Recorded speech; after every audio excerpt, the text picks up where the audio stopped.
una canción de fondo. Muy buenas tardes todos, es un gusto tenerlos nuevamente en este espacio cultural y de información. El día de hoy tenemos en nuestro programa Primero en Derecho, que se transmite por NTV Noticias, televisión por internet, la presencia del maestro Arturo Calva, a quien le damos la bienvenida. Maestro, bienvenido. Muy buenas tardes a todo este gran auditorio que nos sigue.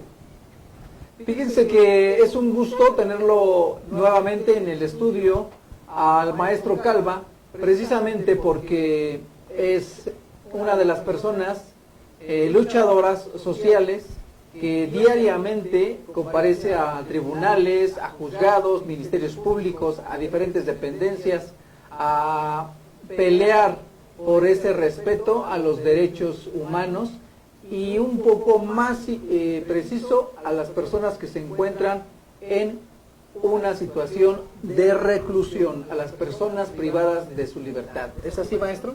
Así es, por fortuna tenemos pues al alcance muchas necesidades y poca competencia.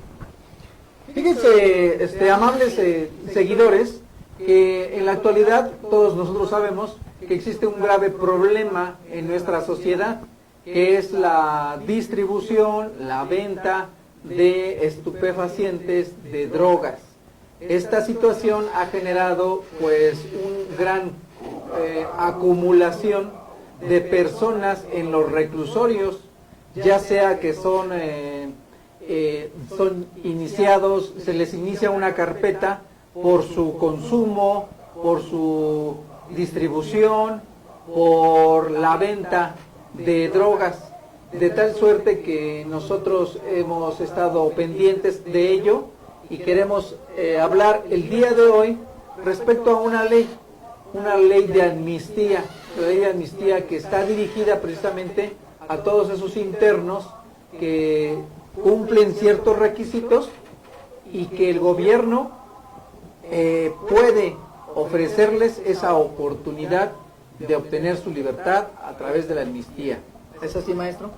Pues sí, es una ley de 8 artículos, es una ley que pues no podemos decir contemple, abarque o considere una situación nacional. La diversidad de manejo de narcóticos, estupefacientes o droga es muy diversa. No es lo mismo la situación que se acontece en Chiapas, en algunas partes de Veracruz, con la que acontece directamente en Tamaulipas, en Baja California, en ciertos lugares muy específicos, en donde la droga tiene un tratamiento diferente, la persona es diferente, y esta ley contempla, pues sí, un segmento de la población, a indígenas, a personas en extrema pobreza, que en algún momento por desconocimiento sean motivo de detención por el manejo, traslado, control, o simple y sencillamente estar frente a un costal de droga. Fíjense que es algo muy importante, porque esta ley de amnistía y lo que nosotros hablamos no es de ninguna manera otorgar una libertad al delincuente consumado, ¿verdad? Al delincuente que es un verdadero traficante. No, esta ley se basa, se dirige precisamente a ese sector de la población que ya sea por necesidad, por desconocimiento, se vio inmersa en ese tráfico de estupefacientes, básicamente a los que se les llama los burreros o las burreras. Hay mucha gente, incluso personas de origen étnico indígena de nuestro país, a los que se les ha utilizado para hacer el traslado de drogas de un lugar a otro, y es para ellos a quienes les beneficia esta ley de amnistía. Pues va direccionada hacia ellos, va buscando la protección de un indígena en un momento dado que por motivo de su misma situación económica pues se traslada al norte probablemente, y casos que se conocen o que se han difundido en donde una persona pues traslada cierto número de droga, ya sea por tierra, en el desierto concretamente, y que logra colocarla del otro lado o presentarla a otra persona que no conoce, simple y sencillamente la vuelven un transportador de un artículo.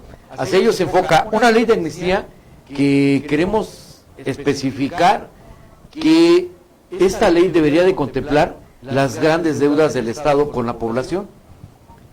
Por aquí traemos a la memoria una situación que aconteció aproximadamente hace una década, 10 años, en Querétaro concretamente. Unas indígenas comerciantes en un mercado que fueron detenidas por la Policía Federal señalándolas que las había secuestrado. Unas indígenas que llevaron un proceso de 3 años cuando no hablaban el español, cuando no sabían ni qué era un secuestro, y ellas habían secuestrado a policías federales.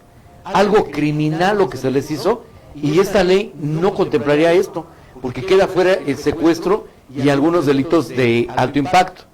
Entonces, esta deuda del Estado pasa por 2 situaciones que debieron de haber contemplado. Esta deuda del Estado pasa por los grandes luchadores que defienden un bosque. ¿Qué pasa con aquellos que enfrentan, pues sí, el crimen organizado, ¿no? Defendiendo lo que sería el bosque o la tierra para el cultivo de estupefacientes, que son asesinados o que son motivados de un delito por partes concretamente de autoridades locales, y señalan que dicen que es despojo de tierras, cuando esto nunca se da. Esa deuda del Estado con este tipo de gente, luchadores sociales, defensores de derechos humanos, indígenas, defendiéndose de un atropello de ex autoridad, no los contempla. Así es. Fíjense que el maestro Arturo Calva, que nos hace favor de visitarnos nuevamente en el estudio, es quien coordina los trabajos de resistencia civil pacífica a nivel nacional. Y es a resistencia civil pacífica a quien se les acercan muchas personas cada vez que visitan los reclusorios a plantearle estas situaciones de violaciones a los derechos humanos. Maestro Calva, tengo conocimiento que usted ha tenido contacto con las máximas autoridades de defensores públicos federales y que, bueno, afortunadamente se han obtenido algunos acuerdos y colaboraciones para la defensa de los internos. Platíquenos sobre ello, maestro. Pues el motivo más alto, regresando en todos los aspectos de ley, que nos mueven a nosotros en especial, es contactar al presidente de la Suprema Corte como parte de lo que sería el Consejo de la Judicatura, que abarca jueces. La siguiente parte para nosotros, que también es muy importante, es la Defensoría Pública, el Instituto Federal de la Defensoría Pública, que tiene a cargo en todo el país la defensa de mucha gente pobre o de escasos recursos. Esa herramienta que el Estado nos proporciona a cualquier ciudadano en un momento grave de que seamos defendidos por un delito federal, por el Instituto Federal de la Defensoría, nos ha llevado a acercarnos a ellos. ¿Cómo piensa lo que nosotros siempre hemos solicitado en el país? ¿Cómo piensa el abogado del pueblo? ¿Cómo piensa el abogado del pueblo sobre la situación que acontece con algunos integrantes del pueblo? ¿Cómo piensa? ¿Cómo lo defiende? ¿Qué bases conoce de la intimidad del pueblo? Hablamos de intimidad en 2 aspectos importantes. Ellos se van sobre el aspecto única y exclusivamente global, que es una audiencia, que son pruebas y que son los elementos jurídicos que puedan presentar a favor de un imputado. Lo que es un amparo, lo que es una apelación, lo que es una petición de una modificación a la medida cautelar. Pero ¿qué pasa en la intimidad de quien en un momento dado está viviendo una situación de completamente injusta o de atropello por parte del Estado? Sí, por parte del Estado, porque no podemos permitir que la tipificación de delitos que conoce el Código Federal Penal, los códigos estatales penales y el Código Nacional de Procedimientos Penales, que norma las bases, no sean coherentes con la vida del imputado o con el interno. ¿Qué pasa con la Defensoría Pública cuando decimos de la intimidad? Que tiene que conocer en primera instancia que la persona que defiende es padre de familia, que esa persona tenía un trabajo probablemente de mucho tiempo atrás o de muchos años o con antigüedad, que fortalecía el hecho de que conociera su actividad, que no es delincuencial. ¿Qué ocurre cuando esta persona probablemente, en muchos de los casos, porque así lo estamos probando, hable una lengua madre, y que su verdadera necesidad es llegar y a lo mejor lavar coches, se ve envuelto en un robo de vehículos donde él no sabe ni manejar, donde el defensor público lo único que conoce es la imputación de la causa: se robó una patrulla de la Policía Federal, cuando el señor no sabe manejar. ¿Qué es la intimidad del imputado? Primero, que su necesidad es de trabajo, es de vida, que él acude a un lugar a hacer una actividad laboral comprendida con estas acciones, que él no tiene nunca y no tiene una licencia de conducir y nunca ha conducido un vehículo, y que de él dependen una familia o una familia, hasta los padres. ¿Hasta dónde son los alcances en que un ministerio público debe de situar un dictamen de alta peligrosidad para una persona? Y en el caso, el abogado del pueblo, el defensor público de oficio, ¿qué tendría que conocer de quién representa? Primero, que es una persona con raíces totalmente honestas desde familia, labores y la situación de estudios. Él únicamente tiene su cultura de usos y costumbres, él no sabe de delitos porque no ha situado su vida en una situación diversa. Entonces, es lo que reclamamos ante el defensor público, el abogado del pueblo, es la interconexión o la comunicación que debe de tener con su defendido. ¿Por qué motivo nada más nos situamos una carpeta y no conocemos en concreto a quién defendemos? Pero lo grave, él está internado, lleva 3, 4 años, la causa no debe demostrar tanto tiempo, pero no hay pericia o no hay interés del defensor público, el abogado del pueblo. Eso es lo que estamos pidiendo y es lo que nos acercó al abogado del pueblo, al maestro Nexay, que es el que tiene a cargo la Defensoría Pública Federal y que tiene que regular en cuestión directa las actividades del defensor público federal con un imputado por una causa federal. Y seamos prudentes y concretos. Prudentes por dos aspectos. ¿Qué es la ley de amnistía para muchos de nosotros? ¿Qué es? ¿Una luz o un sol en el camino cuando has sido imputado injustamente por algo? Cuando tú no conoces el contexto total de la ley, pues esperas que esto sea el sol en tu camino, que sea una claridad donde sepan que tú no eres culpable de nada. Pero ya cuando conoces la ley, pues resulta que es un foquito, es una pequeña lucita como la de la serie, que parpadea pues una vez al mes. ¿Por qué? Porque la ley de amnistía no ha contemplado la participación de todas las experiencias que tiene la Defensoría Pública Federal. ¿Qué es la Defensoría Pública Federal? Pues la que te defiende en un momento dado, como los conocidos viajes de unas personas a Centroamérica, en donde las maletas les son cambiadas. Y por arte de magia, pues a ellos lo revisan, por aquí entra un cargamento grande de droga y a quien revisan trae una maleta pequeña. Y a él sí le cargan el delito. La importancia de la ley de amnistía que nos está exponiendo el maestro, una de sus palabras pudiera ser entendida para su defensa y tampoco pudieran entender todas las palabras que se desarrollan en un juicio en su contra. Es de gran importancia. La ley de amnistía también cubre a las personas indígenas, a las personas de extrema pobreza, a quien hayan poseído algún tipo de narcótico, personas de pueblos indígenas que no hayan accedido a una jurisdicción del Estado. Y también puede aplicarse la ley de amnistía en el robo simple, sin violencia, y también por el delito de sedición, que son cuestiones que se derivan mucho a tendencias políticas, más en estos tiempos. La sedición en algún momento la vamos a platicar como delito, se los vamos a exponer, pero se da mucho en estos tiempos por las cuestiones electorales y políticas. Nos da mucho gusto, maestro, que esté en este estudio y más que esté realizando esos vínculos, esos canales, esos puentes con las autoridades, por ejemplo, el defensor de los derechos de los procesados a nivel federal. Que es una parte muy pequeña, La población penitenciaria en México contempla dentro de lo que es el área federal no más allá de un 35% de la capacidad instalada de penales. Pero la que habla de mucho problema y mucha gravedad es el fuero común, en donde la capacidad instalada de cualquier penal llega a ser rebasada hasta por el 500% de su capacidad. Ya no hablamos del 200, del 300, ya vamos sobre del 500. Algo completamente que sí favorece a la aplicación de la ley de amnistía por el simple hecho de la voracidad de muchos estados o muchos gobiernos o malos gobiernos que dicen hay aplicación de dinero federal para combate al crimen, en el caso al crimen doloso, a la situación de paz en el país, y ellos hacen uso pero completamente irracional de ese dinero para uso personal y muestran, como dicen siempre, hoy nos hace falta una un culpable. Ya tenemos muchos delitos, quiero culpables.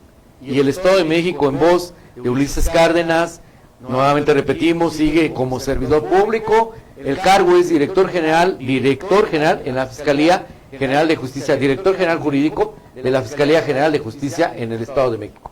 Él dijo, a mí no me interesa si tiene o no delito. Yo quiero de 10 que detengan, 8 sentenciados. Esos son los actos que debe de sancionar la ley de amnistía. Esos son los hechos que debemos de estar inmersos o viendo en las leyes de amnistía del Estado de México. ¿Qué es en sí, en todo el contexto del Estado de México, dentro del índice que se maneja de residencia o de incidencia en penales? Pues mucha gente joven que no tiene antecedentes penales, que va en primera ocasión con una sentencia hasta de 20 años. Y como dicen ellos, ahí está la pistola y mátate tú solo, señálate culpable en un juicio abreviado y en lugar de darte los 20 te damos 12 años. Estamos platicando con el maestro Arturo Calva, una persona que es pilar importante del Movimiento Nacional Resistencia Civil Pacífica. Maestro, ¿cuál es la opinión que usted guarda? Porque en México desafortunadamente se castiga la pobreza. En México no se castiga al delincuente. Vemos a expresidentes de la República pues caminando por Dublín con millones y millones y millones infinitamente sin medida de, por ejemplo, de las partidas secretas. Pero en contraste vemos a un ciudadano común y corriente que ha sido condenado a tantos años de prisión. En México, maestro, le pregunto, ¿se castiga la pobreza y no el delito? Se castiga y está probado, se castiga la pobreza, el delito nunca se ha contemplado actualmente en la justicia mexicana. La burla más alta que tenemos para el Poder Judicial, para la Fiscalía General de la República, para el mismo Poder Ejecutivo es Lozoya Austin. Lozoya Austin es un solo nombre en el cual México ha invertido dinero, recursos hombre, horas hombre y la imagen internacional. Lozoya Austin viene procedido de un juicio de extradición en donde evidentemente estaba evadiendo la autoridad o la justicia. Llega a México y se declara médicamente o clínicamente con un pequeño porcentaje de que nosotros no tenemos la culpa. Él dice, yo presento anemia y con eso ya tengo un problema muy grande, me puedo morir. Pues resulta que en Oaxaca, Veracruz, Guerrero, la característica principal de cualquier ciudadano es la anemia. Así es.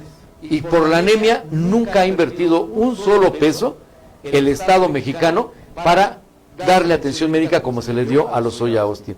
Lo más grave, las grandes barras de abogados, colegios de abogados, no se han hecho presentes en señalar la medida precautoria que le están otorgando. No debe de ser esa, debe de ser una prisión preventiva oficiosa, porque viene precedida de evadir la justicia, porque el delito es de alto impacto y es muy grave, se tiene que sancionar.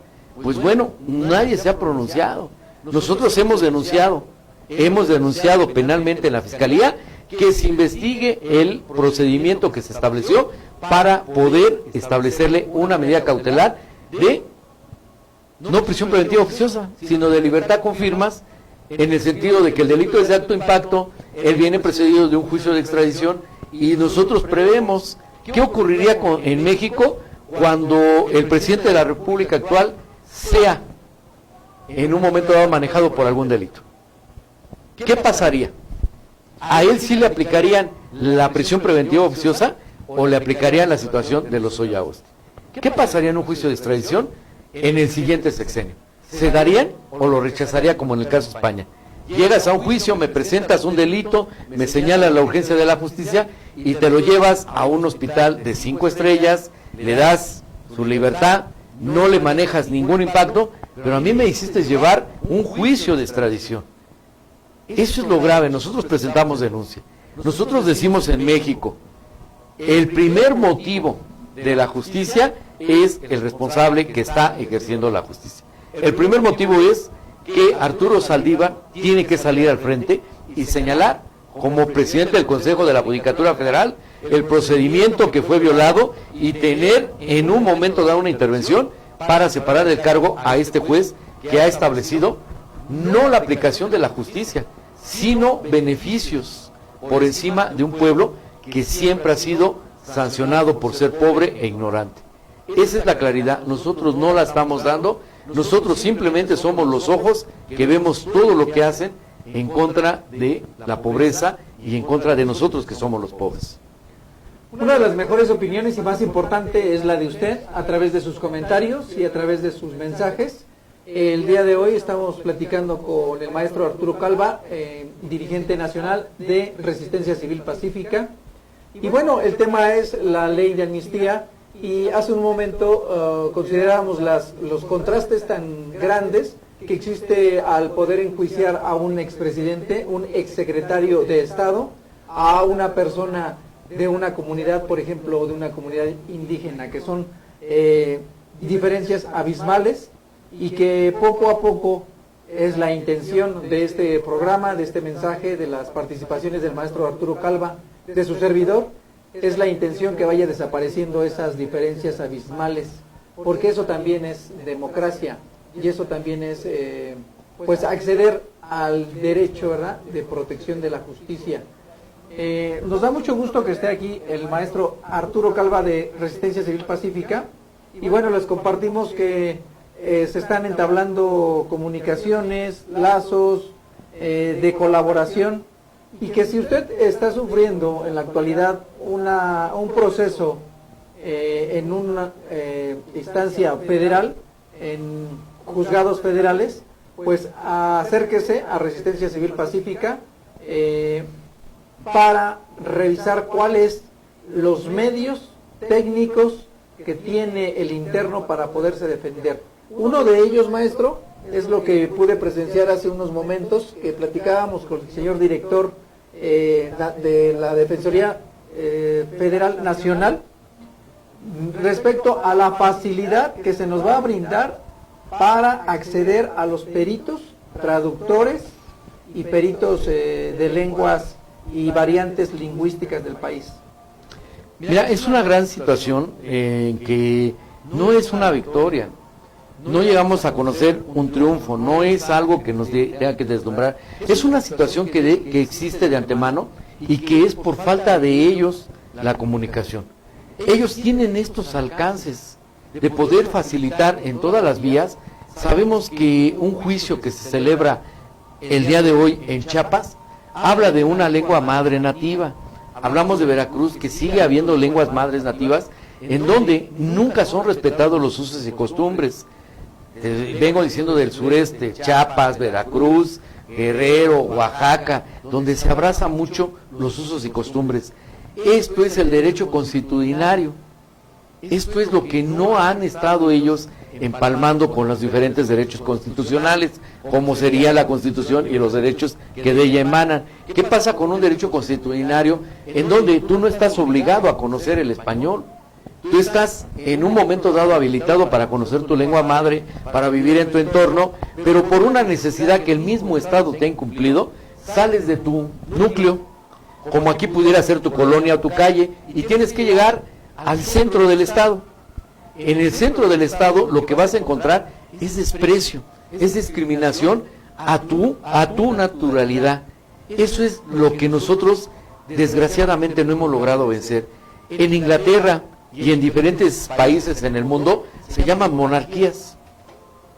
Esa dinastía de personas que han vivido en la realeza siguen siendo tomadas y consideradas con derechos sobre los demás, porque es una dinastía que viene por esencia de la construcción de un pueblo, de un país.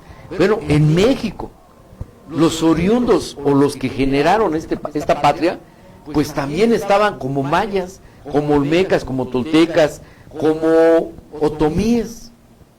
Era una selección de sangre pura que debió de haber sido reconocida en la actualidad y dejarle su parte que les corresponde, que es su lugar de origen, sus actividades, como hoy el rey Juan Carlos, que ahí se manejan otras cosas, pero que se le respeta por dinastía, por ser de una sangre diferente, dicen ellos, por el hecho de ser los precursores de un país. Hoy eso no se le respeta a una persona indígena. Hoy un joven que alcanza salir de un lugar o de una etnia de este tipo es estigmatizado, es vulnerado en todos sus derechos por el mismo Estado, porque el Estado no le reconoce su origen. Y el que nosotros hablemos hoy de indígenas y cuestiones de oriundos o naturalidad, es hablar de reinados, es hablar de príncipes, es hablar de pueblos con cultura, de pueblos que no conocieron en su momento el narcotráfico, la corrupción y que no conocieron la discriminación. Ahí sí interrumpiría, porque es verdad, nuestros pueblos originales pues no vivían la corrupción, no vivían el tráfico de sustancias, y no simplemente por la cuestión de temporalidad, sino que el espíritu de nuestras culturas era de trascendencia, era trascender colaboración, ayuda mutua a su mismo pueblo.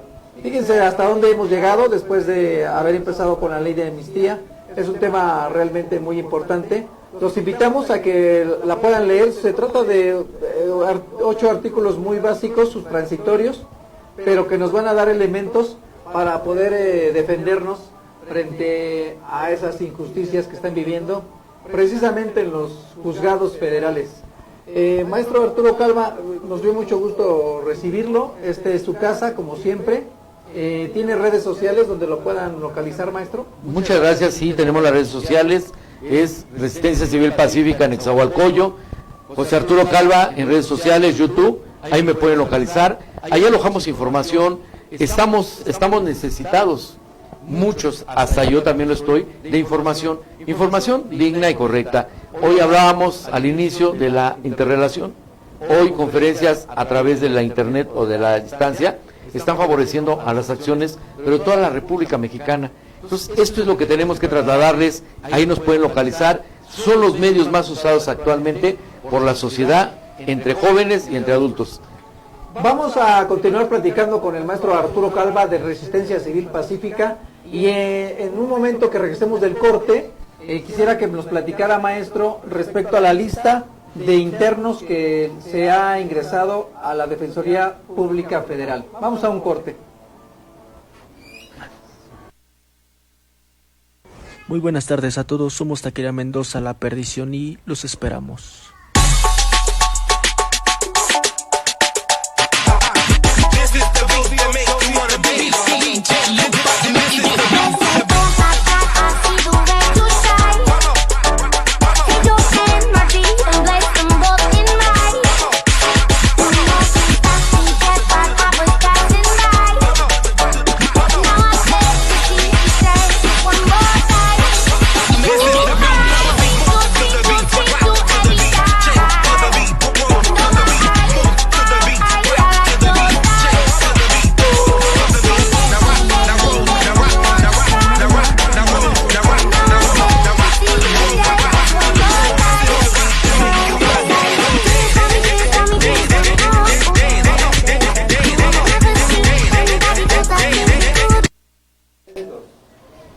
Bien, estamos platicando con el maestro Arturo Calva, que es el dirigente nacional de nuestro movimiento Resistencia Civil Pacífica, y de que afortunadamente en los últimos tiempos me han permitido colaborar.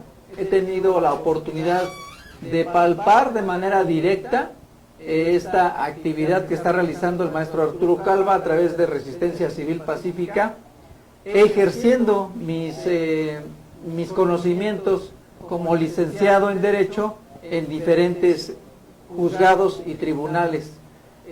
Platicábamos hace un momento antes del corte que existe un listado. Esa lista se ingresó a las oficinas de la Dirección General de Defensoría de Oficio Federal. Este listado es de muchas personas que se encuentran inmersas en una situación legal y que estamos solicitando a través de Resistencia Civil Pacífica todas las atenciones puntuales que la Defensoría de Oficio Federal les brinda a los internos. Platíquenos de ese listado, maestro, que ingresó. Pues fuimos distinguidos por un grupo feminista, Artículo 20, en recibir asesoría, o sea, ofrecimos asesoría sobre los instrumentos jurídicos al alcance y la representatividad de la Defensoría Pública Federal. A través de ella se hizo llegar a la Defensoría Pública Federal 65 casos de internas, en todo momento se habla de mujeres, en donde se está pidiendo en algunos, para concluir una causa que lleva 2 años, en donde no hay elementos de probanza, la prueba de Estambul. Una prueba de Estambul que no debería tardar, que debería ser muy dinámico el proceso. ¿Por qué? Porque eso habla de una terminación.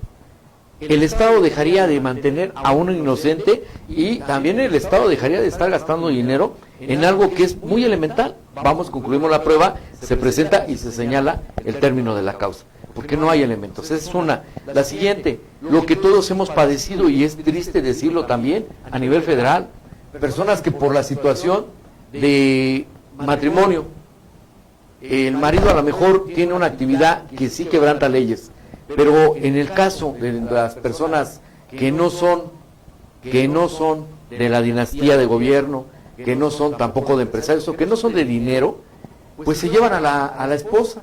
A la esposa la ingresan, le establecen el mismo delito, no le dan garantía de nada a sus pruebas y demeritan las pruebas. Se logra la sentencia a favor a través de la Defensoría Pública, pero no hay restitución de bienes. Ejemplos como el de Lozoya Austin, donde su madre, su hermana han sido beneficiadas con el dinero y no las toca el gobierno federal, bueno, cambian con otra persona, como en el caso de esta mujer. Esta mujer le quitan su casa, le quitan sus bienes, le quitan todas las cuentas que tenía, que no son de mucho dinero, claro, pero resulta que lo que más le duele a esta persona, y es por lo que estamos llegando ahí, es que el vehículo que le quitan lo traen los policías federales ministeriales, o sea, los conocidos judiciales federales, y la casa en automático se la adjudicó un ministerio público y ya es de su propiedad. Algo increíble, sí, increíble, porque esto debería de ser, pero completamente sancionado, y debería intervenir el defensor público. La cadena de custodia habla que el vehículo, si lo toman, está a cargo del Ministerio Público. Los bienes interceptados para tal efecto, no hay juicio de extinción de dominio, no se los pueden quitar. Tendrían que estar dentro de la causa. Al concluir la causa, tendrían que ser devueltos, la liberación de cada uno de ellos. Pues no se da, y eso es lo que acerca. Así son los casos de la mayoría de situaciones que se están presentando por mujeres. En unos casos se habla de la situación que padece la madre, porque llega el hijo a pedir apoyo y señala, padece diabetes mellitus, requiere de medicamentos de alto costo, pero presenta hipertensión ya. No me quieren recibir los medicamentos y me señalan que tengo que esperar un mes para que le puedan dar los medicamentos a mi familiar. Mi madre tiene aproximadamente 59 años de edad, es casi ya adulto mayor y puede morir. ¿Por qué motivo el médico no la habilita de entrada la atención médica a la especialidad correspondiente o a un hospital mayor? ¿Por qué el médico? ¿Por qué el abogado no lo solicita? ¿Y por qué tiene que ir el familiar y dar dádivas para que le dejen pasar el medicamento? Esto es grave. Esto es una situación que implica responsabilidad desde el juez de ejecución penal, el juez de ejecución de sentencias, el abogado, o el abogado público, o el defensor público, es el responsable también. Él tiene que mediar entre lo que es la situación de su representado y la autoridad correspondiente penitenciaria. Requiere atención médica especializada y va escrito. Bueno, estos son los detalles que presenta la relación. Esto es lo que se está ingresando. El penal que estamos presentando a modo de que se pueda atender a la brevedad, con resultados que sean transparentes, informados y publicados, es el penal de Morelos. Es donde están muchas mujeres.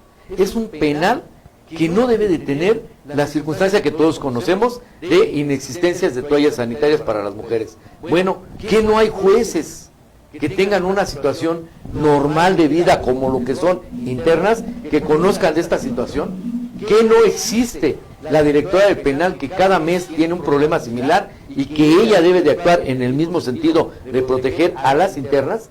Bueno, esta situación ya se está propagando a través de esta videoconferencia que tuvimos el día de hoy para que se realice una misiva a nivel federal y se le pida o se les exija el cumplimiento a los derechos básicos de una mujer. Son derechos básicos.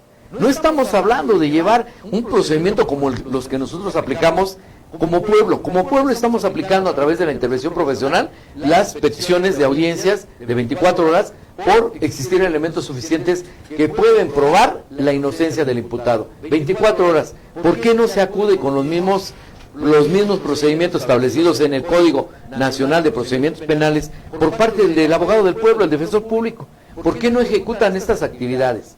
¿Por qué de igual manera, cuando la medida cautelar está establecida dentro de la ley federal de la Defensoría Pública, cómo cambiarle la situación de prisión preventiva oficiosa a una medida cautelar diversa? ¿Cuántas peticiones hay de esto? No las hay y nosotros ya las hemos presentado a través de tu persona. Eso es lo que nosotros podemos mostrar ahorita como un gran avance, si lo señalamos, gran avance, no triunfo, para lo que es toda la población penitenciaria a nivel nacional. Se habla con el abogado del pueblo a nivel federal.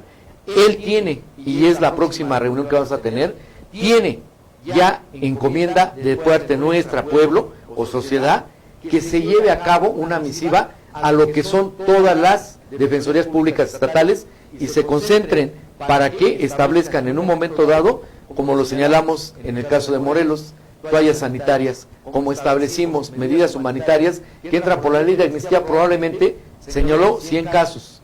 Personas como lo que estamos comentando por la ley de amnistía, el delito en el caso no contempla el delito que esta persona padezca diabetes mellitus.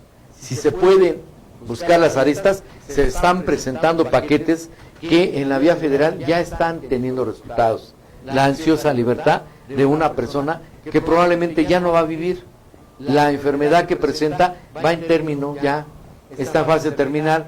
Los últimos días, que pudiera ser meses, probablemente no años, va a ser junto con su familia. Es una situación que tanto el Estado como a la familia les favorece. El Estado no invierte en medicamentos, no invierte en infraestructura médica dentro de penales, pero también la persona o el imputado pues ya está en un lugar junto a su familia en donde a lo mejor el medicamento no lo va a tener, pero lo que es el medicamento sentimental lo puede mantener un poco más tranquilo. La calidad de vida que se le puede brindar por el Estado va a ser muy alta si se dan estos casos. Esos son los avances que estamos ahorita comentando por la participación también del licenciado Romero, junto con la Defensoría Pública Federal, que en 2 meses tendríamos como resultado que se nos señale oficialmente el día donde va a haber una reunión nacional de defensorías y los acuerdos que se emanen se tienen que cumplir. Es para la sociedad mexicana, es para el pueblo de México, es el abogado del pueblo y los abogados del pueblo en los estados que tienen que ver por el pueblo. Son sus abogados, tienen que abogar por el pueblo. Son los alcances. De ahí en el caso del Consejo de la Judicatura, la Suprema Corte de Justicia, representada también en el Consejo de la Judicatura, para agilizar en todo momento lo que la ley contra la tortura establece. El trato inhumano ya no lo queremos en penales. Bueno, vamos a ver que la juez de ejecución penal cumpla con el juez de control y la juez de ejecución de sentencias en las visitas a los internos y determinen si el día de hoy llegaron y lo vieron golpeado, inmediatamente una denuncia, una queja, a que intervenga el defensor público y señale la denuncia por él en el caso de la tortura. Esa es la participación del Consejo de la Judicatura que estamos alcanzando. El último comentario, en esto participan todos, participa el Poder Ejecutivo, que ya lo estamos señalando, a través de la Secretaría de Gobernación, con un análisis a los casos de cada expediente y una determinación al indebido proceso por parte de la Secretaría de Gobernación.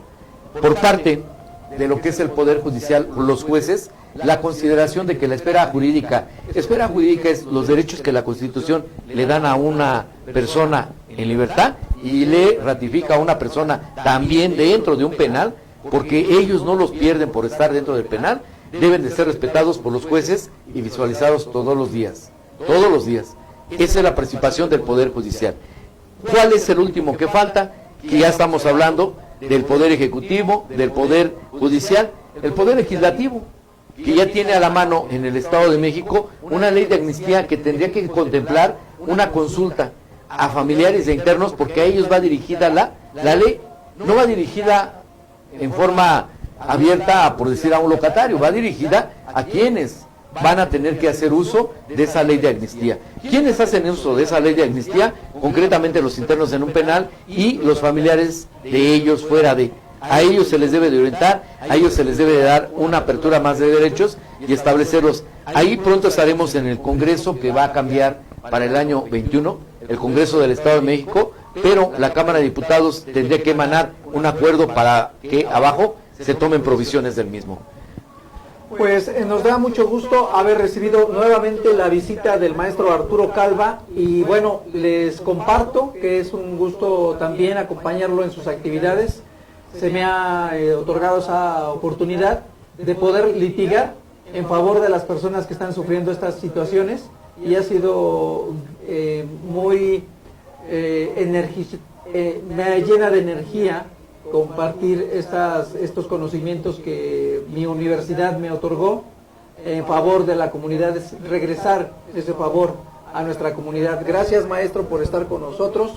Esta nueva misión de NTV Noticias. Hay teléfonos en el estudio, son 5589-287229 y agradecemos nuevamente la presencia del maestro Arturo Calva de Resistencia Civil Pacífica en estas instalaciones. Maestro, un mensaje para despedirnos. Pues mi gratitud a un gran pueblo del cual formo yo también parte por este proceso que estamos viviendo, en donde se me permite ayudar, porque para eso nacimos, para ayudar al prójimo y para formar parte de un país muy diferente, un país que ha cambiado, un país que tiene que cambiar por nosotros. Muchas gracias a todos ustedes y pues nuevamente la invitación a Noticias TV para que ustedes conozcan el trabajo del licenciado Romero en una próxima emisión, donde vamos a ofrecer la actividad que hemos tenido, la que ha realizado, los logros que ha obtenido y que esto fije así como dice, una sana competitividad con otros abogados. Apoyemos a México. Gracias, maestro. Gracias a ustedes que nos acompañaron en esta emisión de Primero en Derecho por NTV Noticias, televisión por internet. Gracias atrás de cámaras al licenciado Cris Rivera, gracias al señor presidente de esta televisora que es Alfredo Briceño, gracias al licenciado Ramón Montezuma, a Sergio Martínez, a Teresa. Su servidor Arturo Romero se despide y los esperamos en la próxima emisión y por favor sigan en línea porque tendremos más adelante algunos más programas. Bienvenidos todos a esta emisión. Gracias por su compañía. Hasta luego. Hasta luego, maestro. Muy buenas tardes. Hasta luego.